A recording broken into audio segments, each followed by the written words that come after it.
Tira mo, sayang yung... Say, like, good play with Coach LA. But, yun nga, we missed a lot of big shots. See? Hey, you got one too!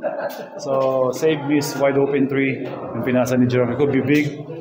And we gave up offensive rebounds kay Don Troliano. So, kung nagawa lang namin ang tama and we make our shots, it could be a different ballgame. So, but yun nga, sabi ni Coach LA,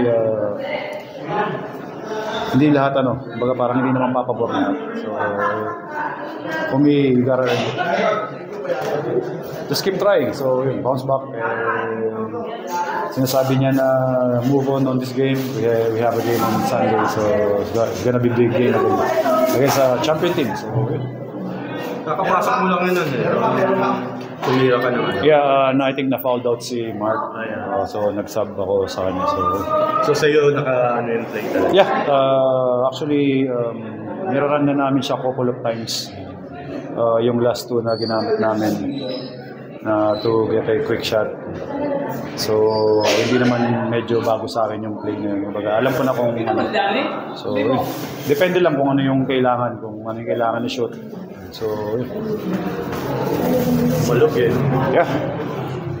Kitang-kita ko, parang sabi ko, patay diretso na. So, wasn't expecting na ganun yung mangyayari. Umiikot talaga.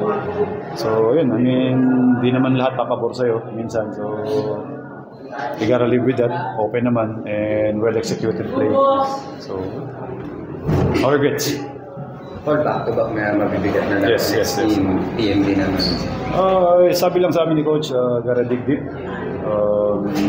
Just be ready. And be excited sa mga ganitong klase ng laro. Again, back.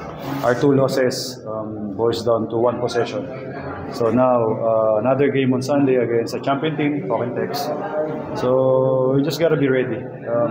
Medyo flat yung first half namin. Medyo naiwan kami. Masyadong mahaba yung hinabol namin. So, sinabi niya sa amin na kung itutuloy lang namin or kung lalaroin namin yung second half namin ngayon, ganun dapat.